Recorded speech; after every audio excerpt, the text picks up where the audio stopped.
Hello everyone. आज हम लोग न्यू चैप्टर स्टार्ट करेंगे और वो होगा कौन सा? Alternating current. कौन सा? Alternating current. ठीक। जैसे इससे पहले आपने एक चैप्टर पढ़ा ईएमआई, इलेक्ट्रोमैग्नेटिक इंडक्शन। उसमें आपने क्या देखा कि मेरे पास जैसे इंड्यूस्ड ईएमएफ होता था, किसके कारण? मैग्नेटिक फील्ड में चेंजेस, करंट एंगल में चेंजेस होने के कारण और साथ में एरिया के कारण।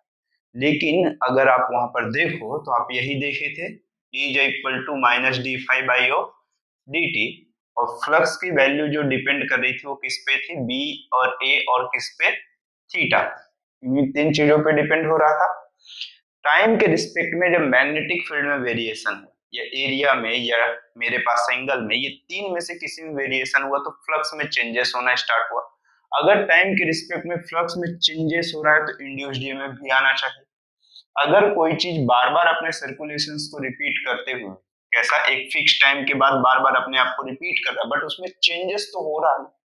अगर मतलब मान लीजिए किसी एक टाइम इंस्टेंट के लिए मैं अभी देखा, अभी कुछ और मैग्नेटिक फील्ड आया, नेक्स्ट साइकिल पे कुछ और आया, लेकिन वो बार बार वहां से अपने आप को रिपीट करते हुए बट चेंजेस देता हुआ अगर जा रहा है तो हर टाइम इंस्टेंट पे इंड्यूस्ड ईएमएफ, या फिर इसको क्या बोलते हो आप? इंड्यूस्ड ईएमएफ जो बोलते थे, तो इंड्यूस्ड ईएमएफ भी क्या कर रहा होगा? वेरी कर रहा होगा। अब अगर ये वेरिएशन, तो यहाँ पर जो करंट भी जनरेट हो रहा होगा वो टाइम के रिस्पेक्ट में कैसा कर रहा होगा? वेरी कर रहा होगा। तो अगर किसी एक साइकिल पे अगर आप थोड़ा बहुत एसएचएम पे देखे होंगे तो आपको ये मालूम पड़ा होगा कि जैसे पार्टिकल अगर एसएचएम कर रहा है तो मीन पोजीशन के एक क्रॉस, कैसा, एक मेरे पास पॉजिटिव पोजीशन था और एक कैसा था? निगेटिव था। तो हर टाइम इंस्टेंट में इसकी पोजीशन तो चेंजेस हो रही थी ना, और एक फिक्स टाइम के बाद ये अपने आप को फिर से क्या कर रहा था? रिपीट कर रहा था। तो उसी तरह से सिमिलर इसमें होना स्टार्ट हुआ। तो मेरे पास बार बार ऑफ रिपीटेशंस के कारण मेरे पास इसमें क्या हुआ? मैग्नेटिक फील्ड में चेंजेस हुआ, या एरिया में या एंगल, तीनों में से कोई भी एक कह लें। ठीक। उससे मेरे पास फ्लक्स में चेंजेस हुआ और उससे इंड्यूस्ड ईएमएफ हुआ। तो जो इंड्यूस्ड ईएमएफ आ रहा है वो भी कैसा कर रहा है? टाइम के रिस्पेक्ट में वेरी कर रहा है। अगर कोई भी चीज एक फिक्स टाइम इंटरवल के बाद बार बार अपने आप को रिपीट कर रही है और हर टाइम इंस्टेंट के साथ उसकी डायरेक्शंस भी चेंज हो रही है, तो वो मेरे पास कैसा है? एक अल्टरनेटिंग करंट है। अगर फिक्स टाइम ड्यूरेशन के बाद उसमें वैल्यू में चेंजेस हो रहा है और एक फिक्स वैल्यूएशन के बाद वो अपने आप को क्या कर रहा है? बार बार रिपीट कर रहा है, तो कैसा करंट होगा या फिर कैसी चीजें होंगी? वो अल्टरनेटिवली अपने आप को रिपीट कर रहा होगा। तो अगर इंड्यूस्ड ईएमएफ या करंट वेरी कर रहा है तो वो मेरे पास कौन सा? अल्टरनेटिंग करंट या अल्टरनेटिंग वोल्टेज कह रहे होंगे। इसी तरह से कह रहे होंगे एक एसी कहलाता है वही, उसी को शॉर्ट फॉर्मेट में हम क्या कहते हैं?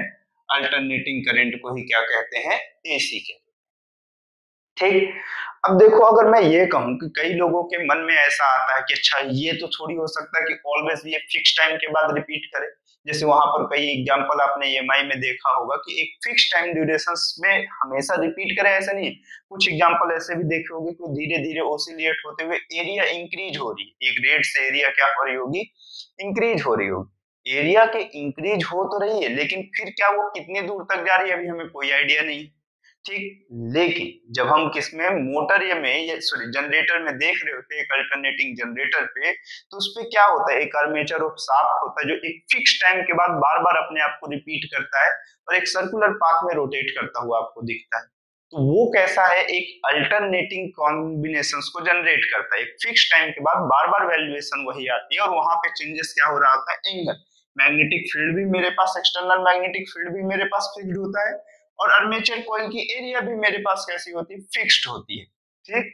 तो इसका जो सिंबॉलिक रिप्रेजेंटेशन है, इसका जो सिंबॉलिक रिप्रेजेंटेशन है वो किस तरह से दिखेगा आपको दिखाता हूं मैं। ठीक। तो इस सॉरी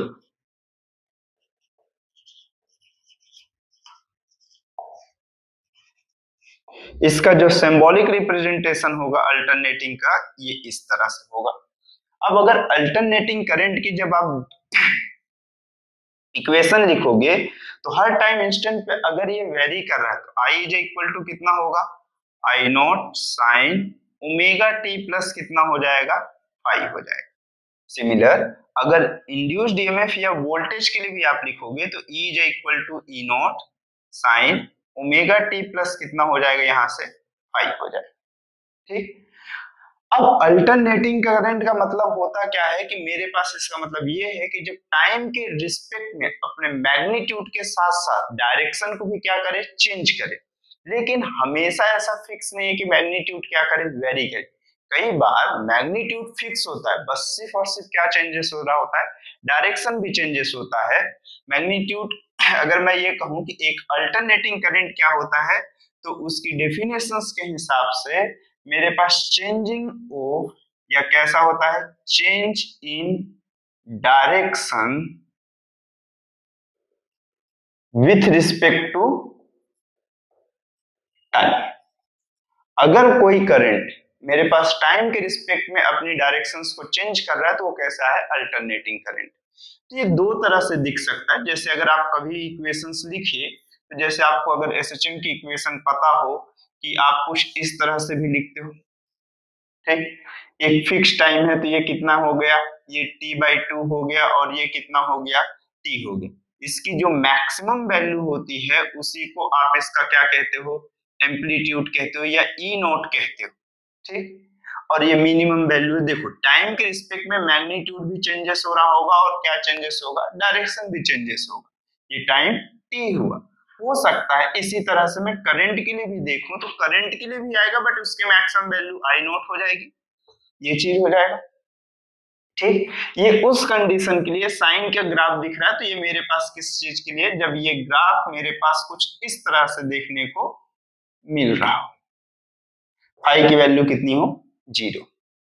ठीक है, अब अगर आप देखो तो एक कंप्लीट साइकिल पे ये यहां से रोटेट करके ऐसे गया और फिर इस तरह से ऐसे गया, तो इसकी फ्रीक्वेंसी कितनी होगी, मतलब 1 सेकेंड में complete of number of revolution को ही आप फ्रीक्वेंसी कहते हैं।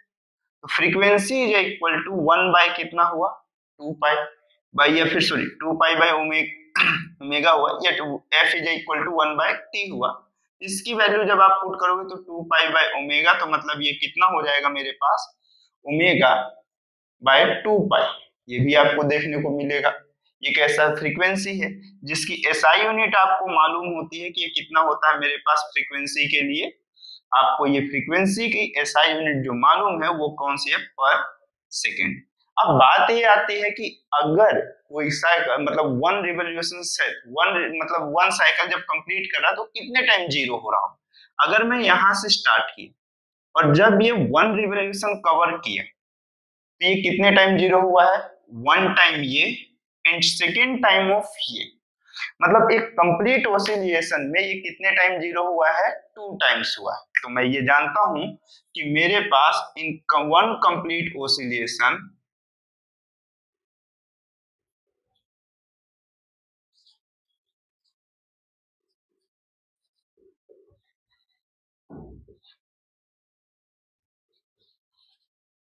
पास फ्रॉम मीन पोजीशन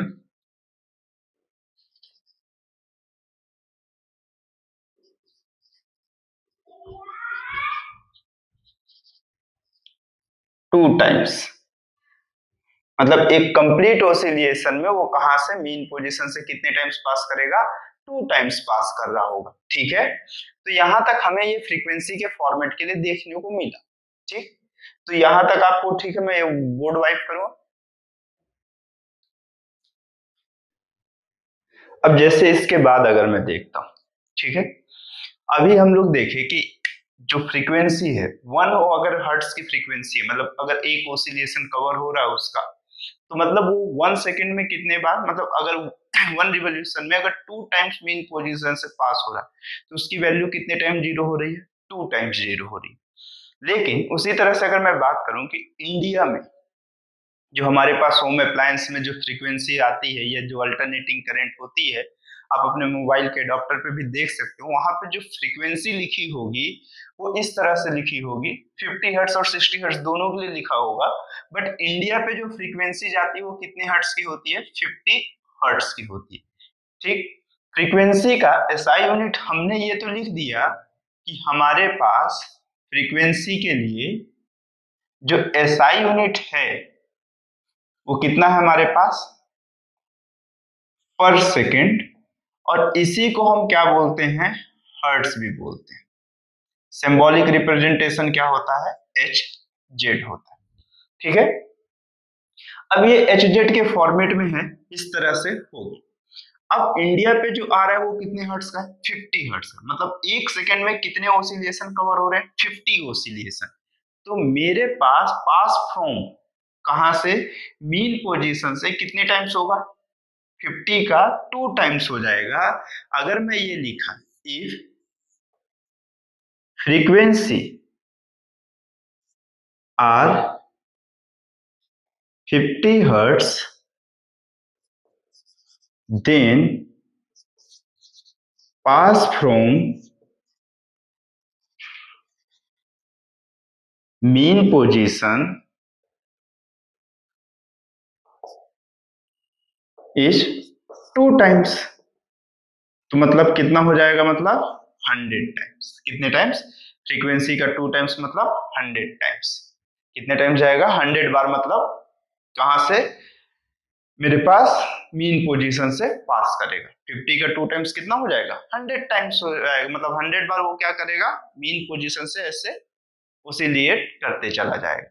ठीक है, अब मीन पोजीशन से अगर 100 टाइम्स गया तो जो हमारे होम अप्लायंस पे, मतलब ये जो फ्रीक्वेंसीज आती है, मतलब 50 टाइम्स ऑफ मीन पोजीशन से पास कर रहा है, मतलब 50 बार टाइम्स, सॉरी 50 टाइम्स बोल रहा हूँ, 50 हर्ट्ज की फ्रीक्वेंसी आ रही है तो 100 टाइम्स फ्लक्चुएट कर रहा है। 1 सेकेंड में कितने टाइम्स, 100 टाइम्स। तो मतलब ये 100 टाइम्स ऑफ ऑन ऑफ के लिए हो रहा होता है। कई बार आप देखना आपके कैमरे की फ्रीक्वेंसी भी लिखा होता है कि मतलब 30 fps, या फिर कितना हो गया मेरे पास 50 भी आप देखते हो।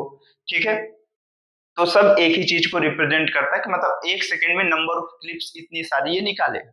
ठीक, अब यहाँ पर ये हुआ, तो अब हम लोग जो देखते हैं, हम हमेशा ये सोचते हैं कि alternating current in the sense always of sinusoidal wave, लेकिन हमेशा साइनोसॉइडल हो ऐसा कोई गारंटी नहीं है। आपको ये भी एक अल्टरनेटिंग करंट, वो सभी करंट्स जिसका मैग्नीट्यूड टाइम के रिस्पेक्ट में चेंज हो या ना हो, बट मेरे पास एक चीज चेंज होनी चाहिए टाइम के रिस्पेक्ट में, डायरेक्शन। जैसे मैं ये कहूं कि ये मेरे पास t/2 है, तो ये कौन सा है, t है, अगला कौन सा है 3t/2 है, और अगला कौन सा हो गया मेरे पास 2t हो गया, और ये कौन सा हो गया मेरे पास v, या कौन सा हो गया i हो गया। ये मेरे पास एक फिक्स टाइम के बाद बार बार अपने आप को क्या कर रहा है, रिपीट कर रहा है। सिमिलर वे में अगर मैं ये कहा कि मेरे पास कोई ऐसा वेव फॉर्म देखने को मिले, कोई ऐसा वेव फॉर्म देखने को मिले, तो ये भी हमारे पास कौन सा है, 0 है। ये वैल्यूएशन कितनी है, t/2 है, और फिर ये इसके बाद यहां से रिपीट किया और फिर यहाँ पे पहुंच रहा। ठीक है, तो ये हमारे पास यहां से रिपीट किया और इसके बाद फिर से रिपीट करना स्टार्ट किया, टी हुआ। तो आप देखो इस तरह की जितनी भी वेव फॉर्म्स है, ये सब मेरे पास कैसी वेव फॉर्म्स है, अल्टरनेटिंग की है। किसकी वेव फॉर्म है, ये सारी की सारी अल्टरनेटिंग है।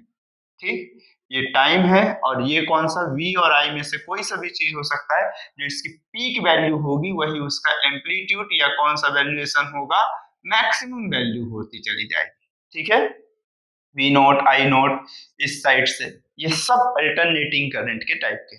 ठीक है, अब उसी के बाद अब एक करंट तो हम अल्टरनेटिंग पढ़े, एक जस्ट थोड़ा देर और पढ़ लेते हैं डीसी करंट। कौन सा करंट, डीसी करंट के लिए बात करते हैं कि डीसी करंट के लिए हम किस तरह से देखेंगे। ठीक, तो देखो ये हो गया, मैं इसको वाइप करता हूं। ठीक है,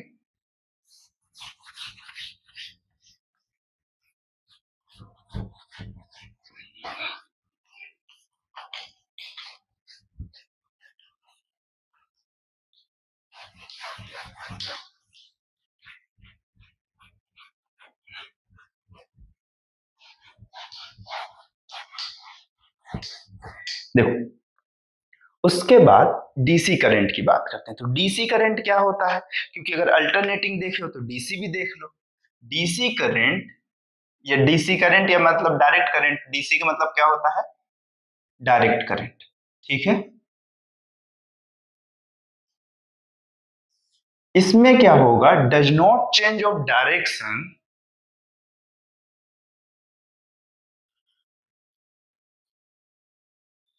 change the direction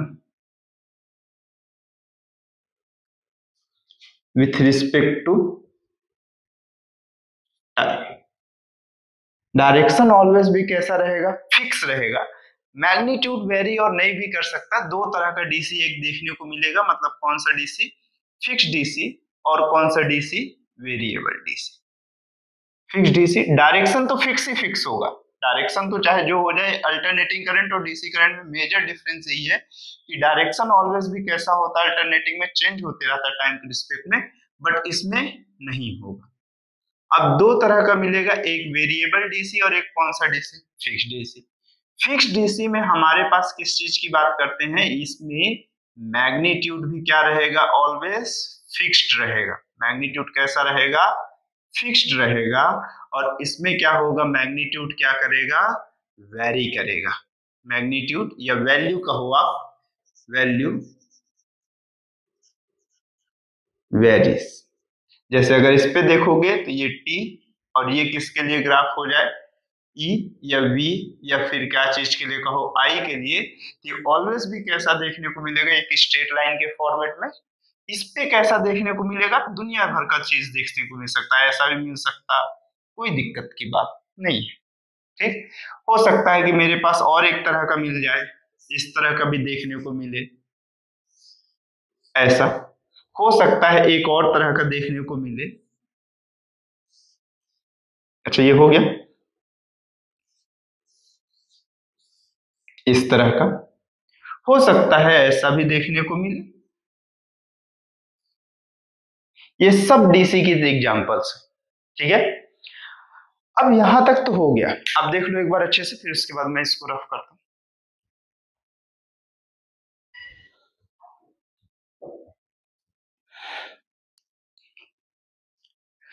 अब अभी तक जितना देखे उसके आगे चलते हैं, ठीक है। अब मीन वैल्यू ऑफ एसी देखते हैं कि मेरे पास या एवरेज वैल्यू ऑफ एसी किसके लिए कितना होगा, ठीक है। तो अगर मैं, ओ ये थोड़ा अभी गीला है,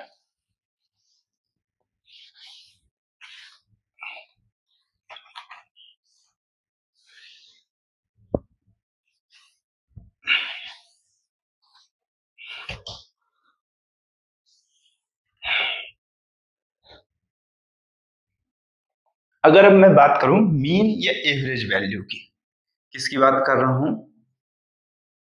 mean value of AC current किस तरह से दिखेगा इस पूरे फॉर्मेट में। अगर मीन वैल्यू और एवरेज वैल्यू अगर आप देख रहे हो, तो हर बार मैं किसकी बात कर रहा हूँ, अल्टरनेटिंग की बात कर रहा हूँ।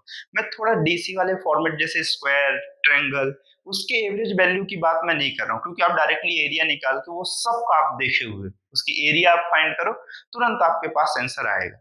और एक अच्छी बात बता देता हूँ पहले ही, कि जितने भी अल्टरनेटिंग ऑफ करंट होंगे, अल्टरनेटिंग करंट की बात कर रहे होंगे, तो उसकी एवरेज वैल्यू मैं पहले से प्रिडिक्ट करके दे देता हूँ। एक फुल साइकिल में, एक फुल साइकिल में आपके पास एवरेज वैल्यू की मतलब average value of alternating current always भी जीरो आएगा। एक फुल साइकिल में मेरे पास किसके लिए average value of alternating current की वैल्यू कितनी आएगी, ऑलवेज जीरो होगी। फिर भी एक बार मैं दिखा रहा हूँ, रिप्रेजेंट करके आपको दिखाता हूँ कि किस तरह से हम इसे देखते हैं, ठीक है। तो अगर मीन वैल्यू देख रहा हूं तो मैं करंट के लिए कैलकुलेट करते चलता हूं। तो अगर एवरेज वैल्यू आप क्या कहते हो, आप क्या कहते हो कि एवरेज वैल्यू जो होती है वो टोटल चार्ज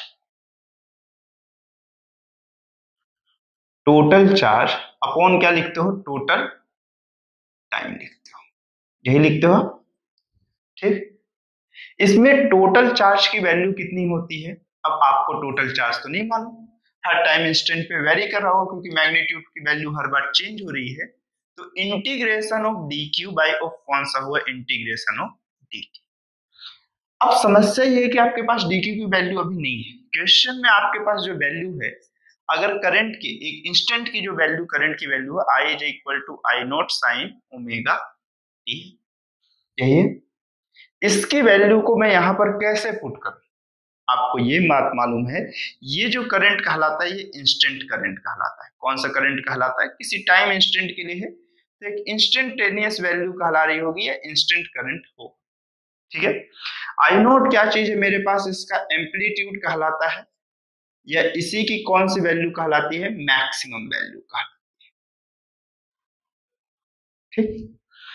साइन का ग्राफ एक फिक्स टाइम पीरियड के लिए मतलब टी आप लिख रहे होगे। ठीक है। अगर मैं यहां पर से देखना स्टार्ट किया तो आप ये समझते हो कि मेरे पास ये है कि I इज इक्वल टू कितना होता है? Changing of charge with respect to time. जहां से dq की वैल्यू आप क्या लिख रहे हो? I इंटू कितना लिखते हो? dt लिखते हो। तो इस वैल्यू को जैसे ही मैं यहाँ पे पुट किया तो I एवरेज की जो वैल्यू आ रही होगी I इंटू कितना होगा? dt और इंटीग्रेशन ऑफ dt और टाइम कहां से? 0 से t तक और ये भी कहां से कहां तक? 0 से t।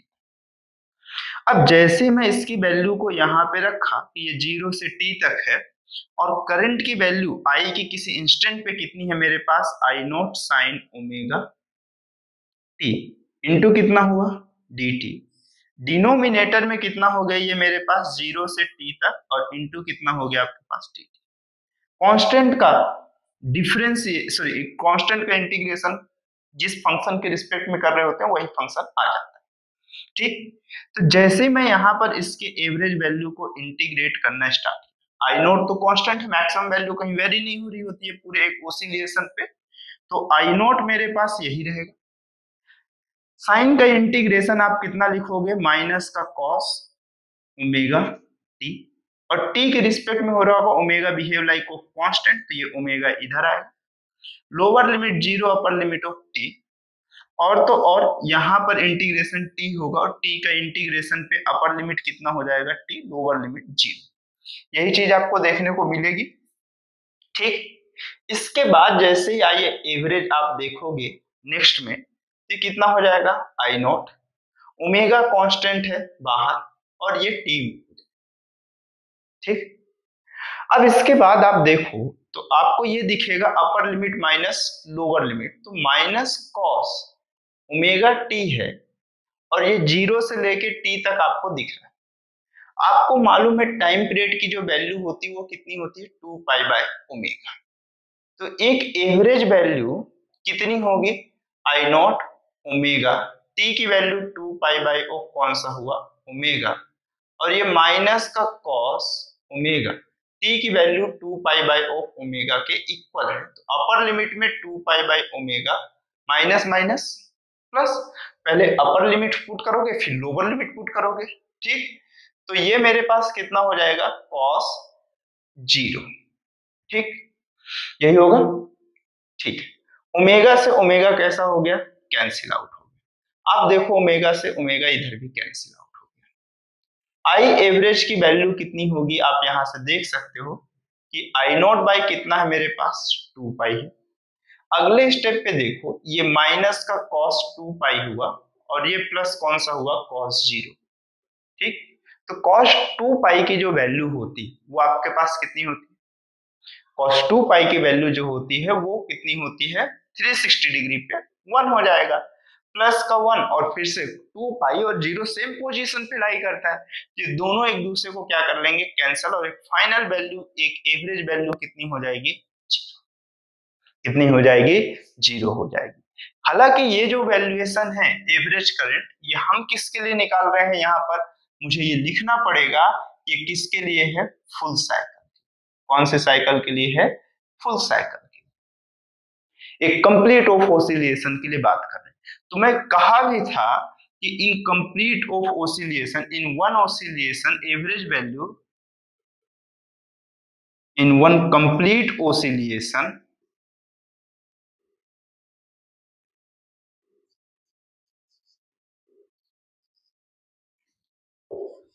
एवरेज वैल्यू ऑफ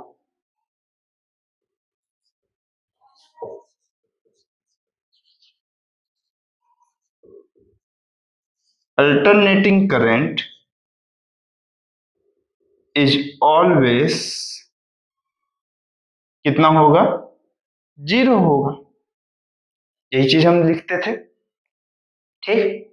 तो एक कंप्लीट ऑसिलेशन है, इस ऑसिलेशन के अंदर एवरेज वैल्यू ऑफ कितनी है मेरे पास, 0 होगी एक कंप्लीट साइकिल में। तो अब मन में ये क्वेश्चन आता है कि हाफ साइकिल में कैसा होगा, हाफ साइकिल में भी कुछ होना चाहिए। तो आप पहले इसको देखो, फिर मैं हाफ साइकिल के लिए बताता हूं। मैं इसको वाइप करता हूं, ठीक। अब मैं अगर इसको वाइप किया तो मैं सिर्फ चीजें बहुत ज्यादा चेंजेस नहीं कर रहा हूँ, सिर्फ थोड़ा सा चेंजेस कर रहा हूँ। जहां पे अपर लिमिट जो है, अब कितना हाफ साइकिल मतलब टाइम पीरियड जो टी है उसकी जगह पे t/2 बस यूज कर लूंगा, ठीक है। तो मैं इसको थोड़ा सा चेंज कर देता हूँ, मुझे ये वैल्यू चेंज चाहिए, मुझे ये वैल्यू चेंजेस चाहिए। चेंजेस क्या चाहिए, मैं वैल्यू सिर्फ पुट करने में लिखता हूँ। कि हाफ साइकिल की जगह अब कितना, फुल की जगह पे कितना हो जाएगा, यहाँ पे बोलो हाफ साइकिल, ठीक, पहली चीज। दूसरा टाइम पीरियड t/2 हो जाएगा, और ये भी टाइम पीरियड कितना हो जाएगा, t/2 हो जाएगा। ये भी कितना हो जाएगा, t/2, और इधर भी t/2, और इधर भी कितना, t/2। ये भी कितना है, t/2, ठीक है। अगले स्टेप पे देखो तो ये मेरे पास t/2 है, तो ये मेरे पास t/2 के लिए कितना हो जाएगा, पाई/ओमेगा हो जाएगा, क्योंकि इसको 2 से डिवाइड करोगे ये 2 हो जाएगा, तो ये कितना हो जाएगा, पाई/ओमेगा। अब देखो ये t/2 है, तो ये भी t/2 होगा, तो ये यही हो जाएगा, और ये भी यहाँ चला जाएगा, ठीक। 2 से 2 आप यहाँ कैंसिल कर लो, अंदर की कहानी चेंज हो जाएगी थोड़ी सी। अब कैसा है, जो ये 2 पाई/ओमेगा था इसकी जगह पे ये पाई भी आ जाएगा। अब अगर ये पाई आएगा तो ये कैंसल आउट नहीं हो रहा होगा। अब कैंसल आउट तो कदापि नहीं होगा, बाकी जो होना है तो वो होगा ही, ठीक। अब देखो तो ये cos पाई की वैल्यू कितनी होती है, cos पाई की वैल्यू -1, और माइनस माइनस प्लस का 1, और cos 0 की भी वैल्यू 1, और ये 2 तो नहीं है, तो ये कितना हो गया, 2i0 कितना हो गया, पाई होगा, ठीक। तो अब अगर पाई होगा तो मेरे पास ये देखने को मिलेगा, बट ये कौन से साइकिल के लिए होगा, फुल साइकिल के लिए, हाफ साइकिल के लिए, ये सब वैल्यूएशन किसके लिए होगी, हाफ साइकिल के लिए होगी। किसके लिए होगी, हाफ साइकिल के लिए होगी। तो हम किसके लिए देख रहे हैं, आई एवरेज, कौन सी वैल्यू के लिए, हाफ वैल्यू के लिए। अब मेरे पास ये कहूं कि जो टाइम की वैल्यू होगी वो t कितना हो जाएगा, 2 हो जाएगा, तो ये कितना हो जाएगा, I average t is equal to capital t/2। तो ये भी जो मेरे पास है एवरेज वैल्यू, वो कब के लिए है, जब टाइम पीरियड का कितना हो जाए मेरे पास, हाफ हो जाए, तब ये वैल्यू कितनी हो जाएगी, 2i0/पाई, ठीक। एक बार आप देख लो, फिर इसके बाद हम आगे चलते हैं। थोड़ा फास्ट तो नहीं हुआ ना, चीजें फास्ट नहीं है, बस आओ, ये आपको मैं इस तरह से मेथड दिखा रहा हूँ अल्टरनेटिंग करंट के लिए। स्क्वायर वेव के लिए भी आप इसी तरह से देखोगे। अब समस्या ये है कि स्क्वायर वेव के लिए आपको टोटल चार्ज मालूम होता है, स्क्वायर वेव के लिए टोटल चार्ज मालूम है। आप देखो, मैं यहाँ पर आपको एक रफ वर्क एडजस्ट करके दिखा देता हूँ। अगर मेरे पास स्क्वायर वेव इस तरह से रहा, इस तरह से, ठीक, फॉर एग्जाम्पल ये 3 है, और इधर टाइम पीरियड कुछ भी गिवन है, ये t। आप सही बताना, अगर ये करंट, ये टाइम है, तो चार्ज की वैल्यू कितना होता है, करंट इनटू टाइम। करंट की वैल्यू 3 है और टाइम की वैल्यू t है। आप वैल्यू पुट करो, आपके पास answer 3 into T, total charge इस साइड उतना ही है, ठीक। इसके हाफ साइकिल में उसी के इक्वल, और कैसा है, अपोजिट। एरिया ऑफ आप निकाल दोगे, आपका काम हो जाएगा। इसलिए मैं यहाँ पर एक स्क्वायर के लिए नहीं दिखाया आपको, एक ट्रायंगल के लिए भी मैं नहीं रिप्रेजेंट कर रहा, क्योंकि ट्रायंगल के जितनी एरिया हाफ इंटू ए इंटू बी आप लिखोगे, उतना ही दूसरे साइड लिख दोगे। इक्वल और अपोजिट ऑलवेज भी एक दूसरे को क्या कर देगा, कैंसल आउट कर देगा, ठीक है।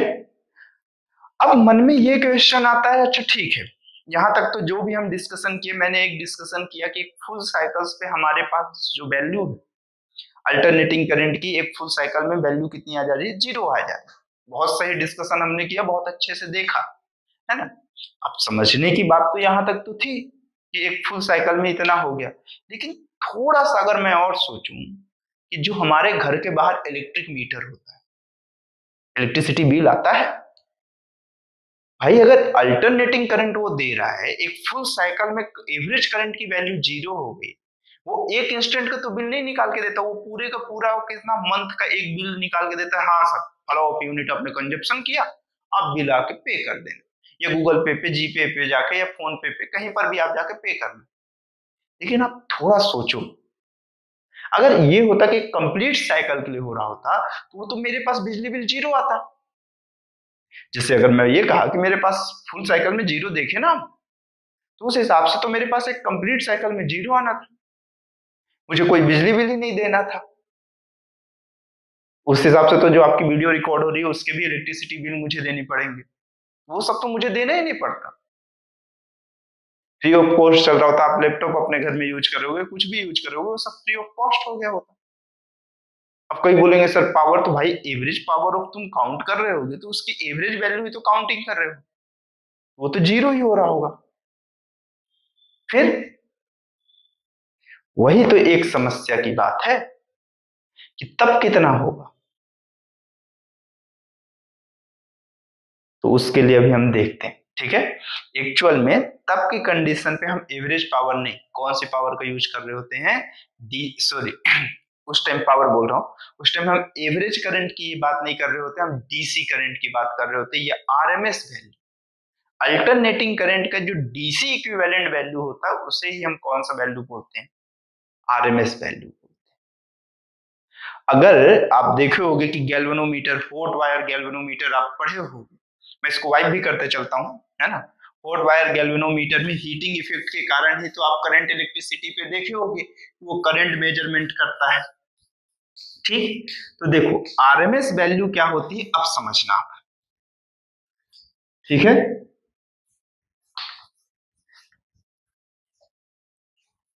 देखो हमें ये मालूम है, रेजिस्टेंस हम देखे थे, कैपेसिटर भी देख चुके हैं और इंडक्टर देख चुके हैं।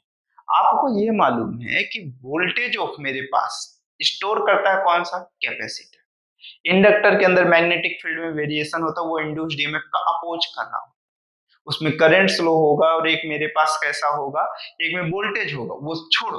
लेकिन अगर आप देखो रेजिस्टेंस में आप कहीं पर भी रेट ऑफ चेंज का कोई यूज नहीं किए होगे, कहीं कोई चेंजेस का यूज किए थे क्या रेजिस्टेंस पे करंट के लिए?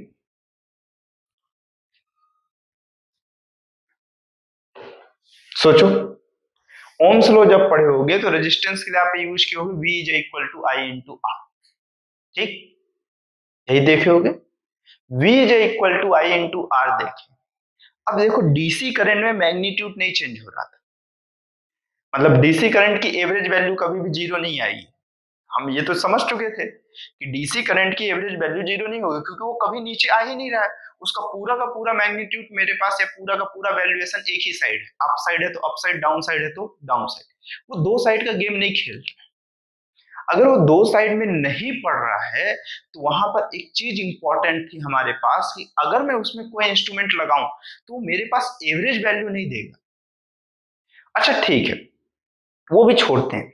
जैसे अगर फॉर एग्जांपल मैं कहा कि मेरे पास जैसे एक रेजिस्टेंस, उस पे अल्टरनेटिंग करंट फ्लो कराऊं या मैं डीसी करंट फ्लो कराऊं, कुछ ना कुछ टाइम के बाद वो हीट प्रोड्यूस तो करेगा, क्योंकि आप देख रहे हो कि हीट का formula I square into R into T होता है।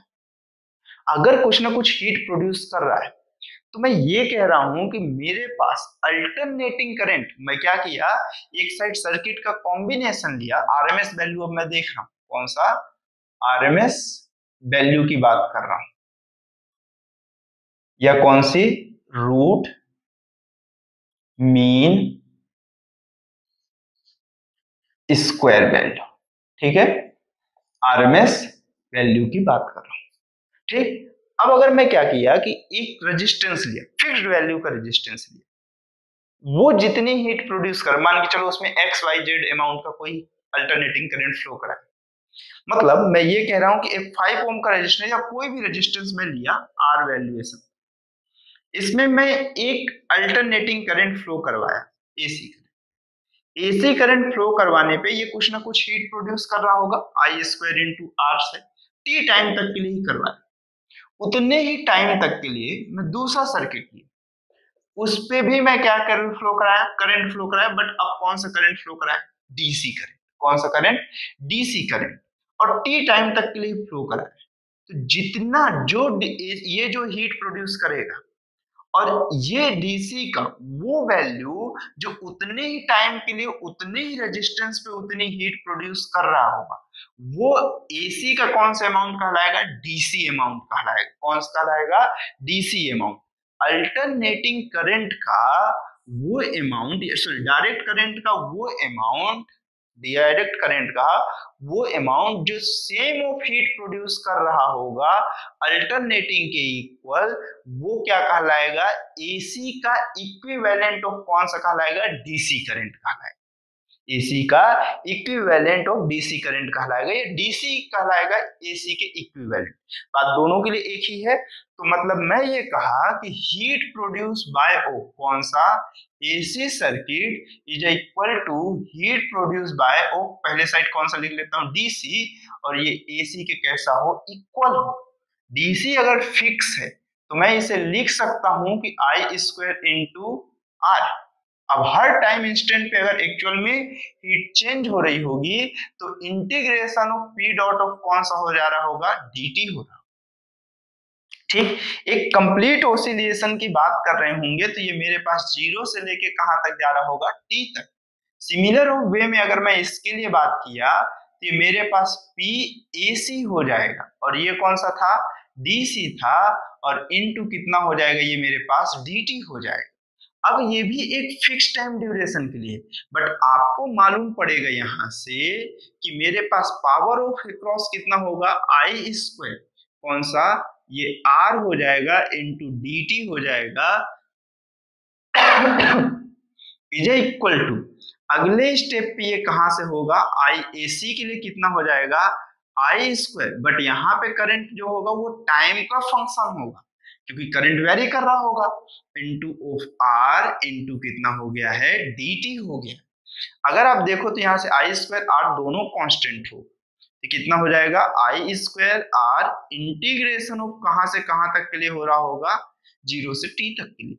अगले स्टेप पे देखो तो आर कांस्टेंट है और ये जीरो से टी तक हुआ, और ये आई स्क्वायर ऑफ टी हुआ, और ये कितना हो गया मेरे पास? डी टी हो गया। देखो आर से आर क्या हो गया? कैंसिल आउट हो गया। ये मेरे पास कौन सी वैल्यू है? डीसी वैल्यू है। कौन सी वैल्यू है? डीसी है। तो आई स्क्वायर जो डीसी होगा वो एक्चुअल में कितना हो जाएगा? जीरो से टी तक, और ये हो गया आई स्क्वायर टी इंटू कितना हो गया मेरे पास? डी टी, और डिनोमिनेटर में zero to T into D T हो गया। अब इस स्क्वायर को मैं दूसरे साइड लेके गया तो ये मेरे पास ये हो। देखो अगर आप अच्छे से देखो तो ये एक एवरेज वैल्यू था, इसका क्या हुआ? स्क्वायर, और ऊपर रूट लगा, मतलब रूट है किसका? मीन के स्क्वायर वैल्यू का, यही तो है, इसलिए हम इसे आरएमएस वैल्यू बोलते हैं। तो यही मेरे पास आरएमएस वैल्यू है। आरएमएस वैल्यू एक्चुअल में एसी का कौन सा होता है? वो इक्विवेलेंट अमाउंट जितना हीट एसी प्रोड्यूस कर रहा होगा उतना ही वो डीसी भी सेम रेजिस्टेंस पे सेम टाइम के लिए प्रोड्यूस कर रहा होगा। ठीक, अगर ये चीज हुआ तो आप समझो यहां से आई आरएमएस की वैल्यू कितनी होगी? देखो ये जीरो से टी तक, ये जीरो से टी तक, और ये आई कौन सा है? एक इंस्टेंटेनियस करंट है। कौन सा करंट है? इंस्टेंटेनियस करंट है अल्टरनेटिंग का, तो जिसको आई नॉट साइन ओमेगा टी हम लिख के देते हैं। मैं अल्टरनेटिंग के लिए बस सिखा रहा हूँ, बाकी तो आपके लिए आसान होगा। ठीक है, कितना होगा? आई नॉट का square into sine square omega T into D T, और एक कंप्लीट ऑफ साइकिल के लिए डायरेक्टली कितना हो जाएगा? टी हो जाएगा। कितना हो जाएगा? टी हो जाएगा। तो इसके बाद अगर मैं यहां से देखना स्टार्ट किया तो आप बताओ आई आरएमएस की जो वैल्यू होगी आपके पास वो कितनी हो जाएगी? बताओ। इंटीग्रेशन ऑफ ये आई नॉट का स्क्वायर कांस्टेंट है, बाहर रहेगा, integration of zero to T, और ये कौन सा है? Sine square omega T into कितना हो गया? डी टी, और ये डिनोमिनेटर में कितना हो गया? टी। अभी मैं इसका शॉर्ट ट्रिक नहीं बता रहा हूं, अभी एक बार पूरा कंप्लीट ऑफ सॉल्व करके दिखा रहा हूं, इसके बाद मैं इसके इंटीग्रेशन का शॉर्ट फॉर्मेट भी बताऊंगा। ठीक, तो अगर मैं ये देखा तो ये मेरे पास साइन स्क्वायर है। कौन सा है? साइन स्क्वायर का टर्म है। अब साइन स्क्वायर का इंटीग्रेशन तो आप नहीं पढ़े हो। अगर साइन स्क्वायर का इंटीग्रेशन आप नहीं पढ़े हो तो आप सिंपल सा देखो कि cos 2 थीटा का एक फॉर्मेट है जिसे आप यूज करते हो 1 minus 2 sine square into theta, जहां से आपके पास साइन स्क्वायर थीटा की जो वैल्यू आएगी वो एक्चुअल में 1 minus cos 2 theta by of कौन सा हो गया है, 2 हो गया, जहां पर से आई आर एम एस की वैल्यू जो होगी वो इज इक्वल टू कौन सा होगा मेरे पास, आई नॉट का स्क्वायर बाई ऑफ टी हो जाएगा। और इसकी वैल्यूएशन की बात की जाए तो ये मेरे पास 0 से t तक हुआ और इसकी वैल्यूएशन कितना हुआ, 1 माइनस कॉस 2 थीटा बाय 2 और ये इंटीग्रेशन dt हो गया। तो जहां पर से आप आई आर एम एस की जो वैल्यू पुट करोगे वो कितना हो जाएगा, I nought square by of T, और देखो 1/2 ये मेरे पास कंप्लीटली ऑफ 2 को बाहर ही मैं रखता हूँ, ठीक। अगर अब मैं अंदर के टर्म्स को इंटीग्रेट करना स्टार्ट किया तो बताओ 0 से t तक 1 इंटू कितना हुआ dt माइनस ये कितना हुआ मेरे पास इंटीग्रेशन 0 से t, ओ 2 थीटा थोड़ी होगा, थीटा की प्लेस पे कितना हमारे पास ओमेगा इंटू टी था, कितना हो गया मेरे पास बोलो, cos 2 omega t into dt, ऐसा, ठीक।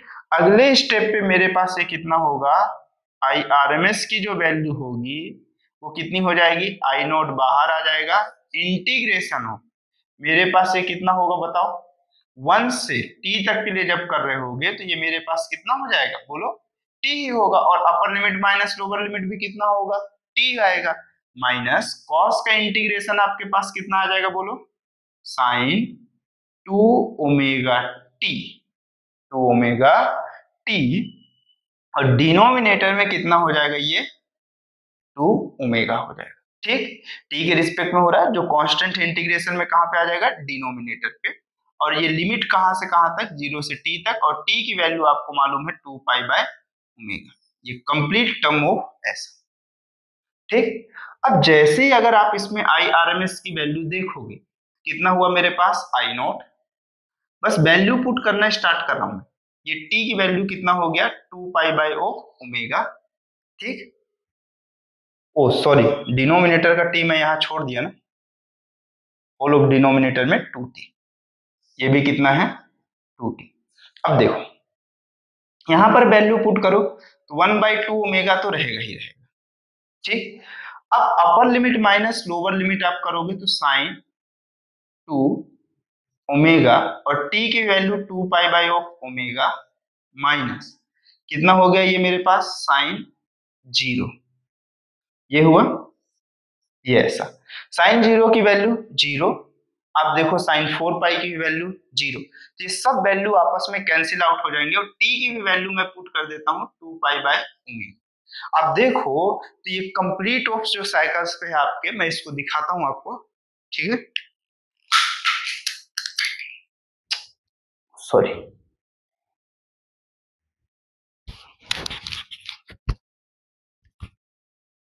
अगर इसको मैं कंप्लीट वैल्यू को दिखाऊं यहाँ पे शो करूं तो कंप्लीट वैल्यू क्या हो जाएगी, ये कैंसल आउट, 0 हो रहा होगा।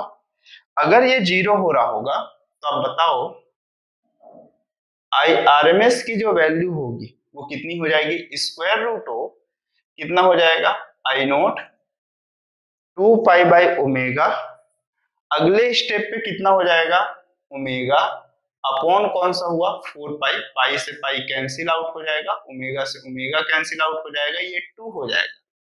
तो आई आर एम एस की जो वैल्यू होगा वो आई नॉट बाई ऑफ कौन सा हो जाएगा, root, I naught by of कौन सा हो जाएगा, रूट 2 हो जाएगा।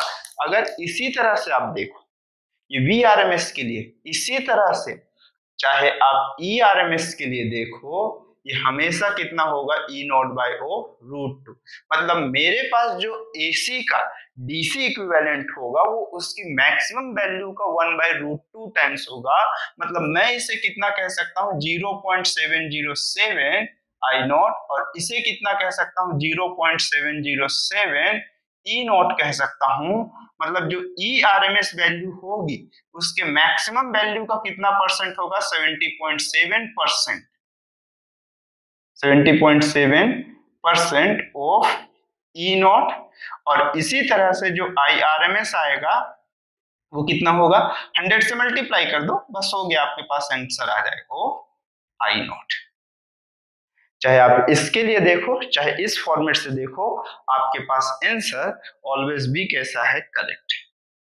तो एक फुल साइकिल्स पे आपके पास आरएमएस वैल्यू ऑफ कितनी आई है, मेरे पास आई नॉट बाय ऑफ कौन सा है, मेरे पास √2 है, उसकी मैक्सिमम वैल्यू का कितना आया मेरे पास, हाफ आया,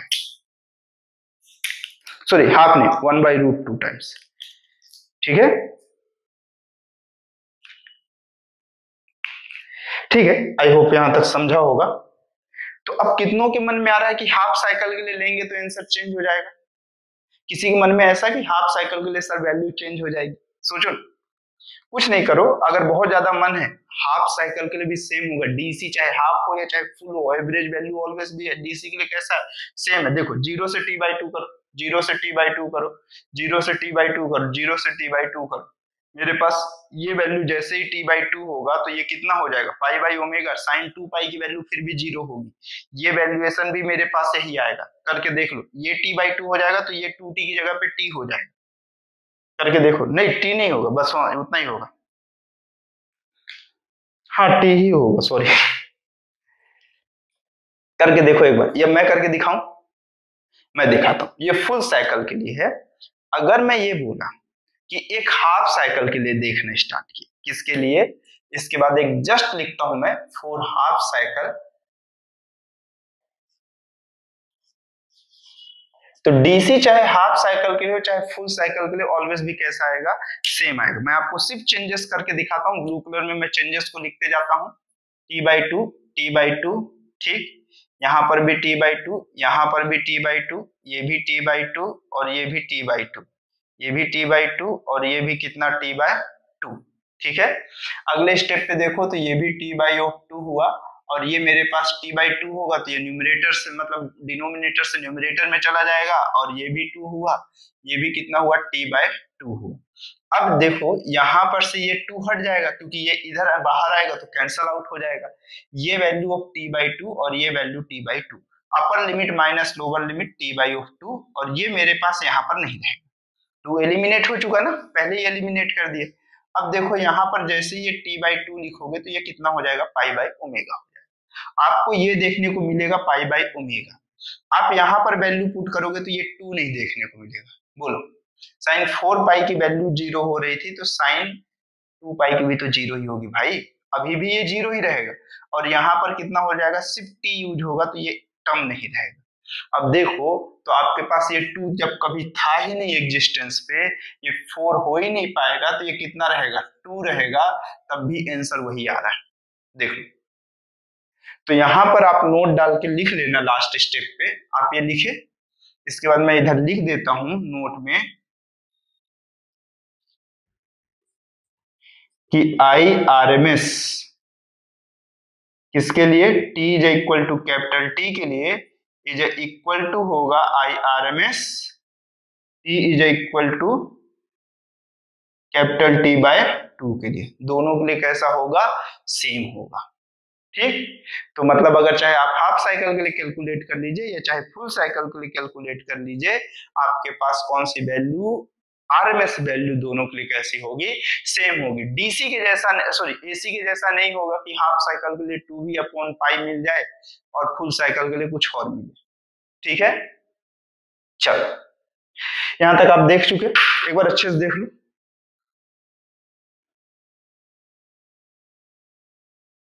चलो बाकी नेक्स्ट पार्ट में मिलेंगे और न्यूमेरिकल के साथ मिलेंगे, ठीक है। पहले न्यूमेरिकल्स डिस्कस करेंगे अच्छे लेवल्स के, फिर उसके बाद आगे बढ़ेंगे, ठीक है। Okay thanks.